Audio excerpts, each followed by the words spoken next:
മലയാള കലാകാരന്മാരുടെ ദേശീയ സംഘടനയായ നന്മ സംസ്ഥാന തലത്തിൽ സംഘടിപ്പിക്കുന്ന നന്മ സർഗോത്സവത്തിന്റെ ജില്ലാതല മത്സരങ്ങൾ ജൂലൈ 27-ന് ശനിയാഴ്ച മലപ്പുറം ടൗൺ ഹാളിൽ നടത്തുമെന്ന് ഭാരവാഹികൾ മലപ്പുറത്ത് വാർത്താ സമ്മേളനത്തിൽ അറിയിച്ചു. 18 വയസ്സ് മുതൽ 35 വരെയും 36 മുതൽ 60 വരെയും 61 മുകളിലും 3 വിഭാഗങ്ങളിലായി 100ഓളം ഇനങ്ങളിലാണ് മത്സരങ്ങൾ നടക്കുന്നത്. കലാലയ കലോത്സവത്തിന് സമാനമായ രീതിയിലാണ് മത്സരങ്ങൾ. പങ്കെടുക്കുന്നവർക്ക് ജൂലൈ 1 മുതൽ 15 വരെ പേര് നൽകാം. ഒരാൾക്ക് വ്യക്തിഗത ഇനത്തിൽ 3ഉം ഗ്രൂപ്പിനത്തിൽ 2ഉം രചനാ മത്സരങ്ങളിൽ 3 ഇനങ്ങളിൽ മത്സരിക്കാം. അഭിനയത്തിലും നൃത്തത്തിലും രചനാ മത്സരങ്ങളിലും സംഗീതത്തിലുമെല്ലാം 18 മുകളിൽ എത്ര പ്രായമുള്ളവർക്കും മറ്റ് യാതൊരു മാനദണ്ഡങ്ങളുമില്ലാതെ മത്സരിക്കാൻ അവസരമൊരുക്കുകയാണ് ലക്ഷ്യം. ജില്ലയിൽ നിന്നും തെരഞ്ഞെടുക്കപ്പെടുന്ന 1ഉം 2ഉം സ്ഥാനക്കാർക്ക് സംസ്ഥാനതല മത്സരത്തിൽ പങ്കെടുക്കാൻ അവസരമുണ്ടാകും. മത്സരങ്ങളിൽ പങ്കെടുക്കുവാൻ ആഗ്രഹിക്കുന്നവർക്ക് കൂടുതൽ വിവരങ്ങൾക്കും രജിസ്ട്രേഷനും നന്മ ജില്ലാ ഭാരവാഹികൾ, മേഖലാ സെക്രട്ടറിമാർ എന്നിവരുമായി ബന്ധപ്പെടാവുന്നതാണെന്നും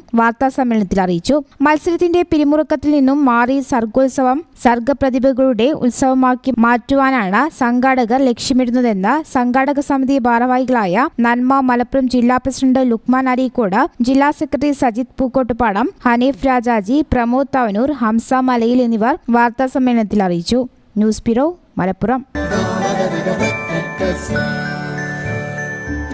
Qatar golden diamonds, Calicut road, Valanchery main road.